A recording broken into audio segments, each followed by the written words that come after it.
നീ വന്നില്ല.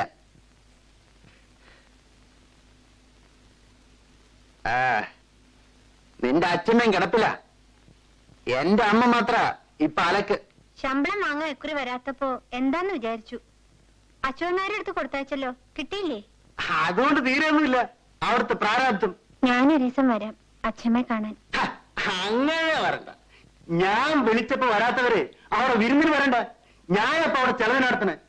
ഇനി ആ പടി കയറിയ നിങ്ങൾക്കിപ്പോ ബോധമില്ലാണ്ട് ഓരോന്ന് പറയാണ്. നീ ഒരിക്കൽ വരും, അത് എനിക്കറിയാം. വലിയ വീട്ടിലെ പണിക്കാർത്തികൾ കിട്ടുന്ന ഭാണ്ഡം ചൂടുകൊണ്ട് നീ വരും. ആളുകൾ കേൾക്കൂലേ? നിന്റെ തമ്പ്രാക്കന്മാരും എനിക്ക് ചെലവിനായിരുന്നില്ല. ഒരു കേട്ട സോപ്പ്, ഒരു നുള്ളു പൗഡർ,